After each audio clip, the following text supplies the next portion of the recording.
Hello friend, HCL technology ने आज अपने क्वार्टर फोर के रिजल्ट मार्केट क्लोज होने के बाद डिक्लेयर किए हैं, तो उसको डिटेल में समझ लेते हैं। वैसे आज जो बोर्ड की मीटिंग हुई है उसमें कंपनी ने 18 रुपीज़ का डिविडेंड भी डिक्लेयर किया है।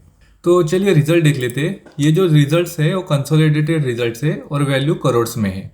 शुरुआत में ऑपरेशन रेवेन्यू देखते हैं तो मार्च क्वार्टर में ऑपरेशन रेवेन्यू रहा है 30,246 करोड़ का। वही लास्ट ईयर मार्च क्वार्टर में 28,499 करोड़ का ऑपरेशन रेवेन्यू जनरेट हुआ था।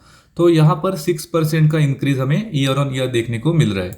वही अगर दिसंबर क्वार्टर में देखेंगे तो दिसंबर क्वार्टर में 29,890 करोड़ का ऑपरेशन रेवेन्यू जनरेट हुआ था। तो यहाँ पर ऑलमोस्ट फ्लैट 1% का खाली इंक्रीज हमें क्वार्टर ऑन क्वार्टर बेसिस में देखने को मिल रहा है।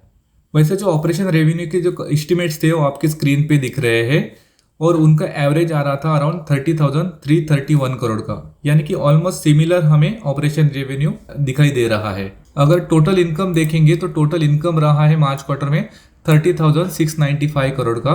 वही लास्ट ईयर मार्च क्वार्टर में 28,915 करोड़ का रहा था और दिसंबर क्वार्टर में 30,367 करोड़ का टोटल इनकम जनरेट हुआ था। अब कंपनी के टोटल एक्सपेंसेस देख लेते हैं। तो मार्च क्वार्टर में टोटल एक्सपेंसेस रहे हैं 24,960 करोड़ के।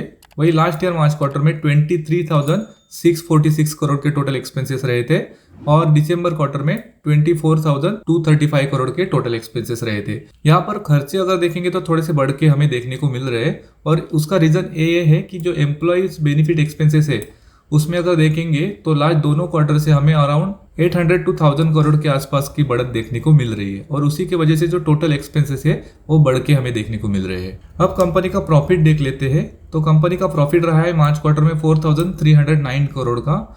वही लास्ट ईयर अगर देखेंगे तो 3,995 करोड़ का नेट प्रॉफिट रहा था। तो यहाँ पर 8% का इंक्रीज हमें ईयर ऑन ईयर बेसिस पे नेट प्रॉफिट में देखने को मिल रहा है। अगर दिसंबर क्वार्टर में देखेंगे तो लगभग 4,594 करोड़ का नेट प्रॉफिट रहा था। यहाँ पर 6% का फॉल हमें नेट प्रॉफिट में देखने को मिल रहा है और वो केवल जो टोटल एक्सपेंसेस हमें बढ़ते हुए दिखाई दे रहे हैं इस क्वार्टर में, उसी की वजह से नेट प्रॉफिट में थोड़ी सी गिरावट देखने को मिल रही है। अगर मार्केट का जो अनुमान था, अलग अलग अनुमान आए थे वो आपके स्क्रीन पे दिख रहे हैं। उनका एवरेज अगर अनुमान देखेंगे तो अराउंड 4,359 करोड़ का था। तो ऑलमोस्ट सिमिलर हमें नंबर आते हुए दिखाई दे रहे हैं। चलिए आगे बढ़ते हैं और कंपनी का ईपीएस देख लेते हैं।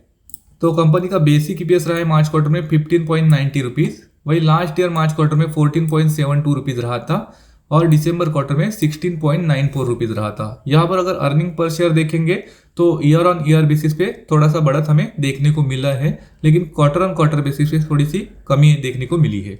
ओवरऑल अगर रिजल्ट देखेंगे तो न्यूट्रल साइड रिजल्ट देखने को मिल रहे हैं, क्योंकि ऑपरेशन रेवेन्यू है उसमें कोई ज़्यादा बड़ा जंप हमें देखने को नहीं मिला था। खाली 6% का जंप हमें सालाना बेसिस पे देखने को मिला था। लेकिन जो टोटल एक्सपेंसेस बढ़ के आए हैं उसकी वजह से क्वार्टर ऑन क्वार्टर बेसिस पे नेट प्रॉफिट में थोड़ी सी कमी देखने को मिली थी। अगर लास्ट 3 महीने में स्टॉक का परफॉर्मेंस देखेंगे तो अराउंड 19% की गिरावट स्टॉक में दिखाई दे रही है। आपको रिजल्ट कैसे लगे प्लीज़ कमेंट करके बता देना और वीडियो को लाइक करके चैनल को सब्सक्राइब कर देना। Thank you.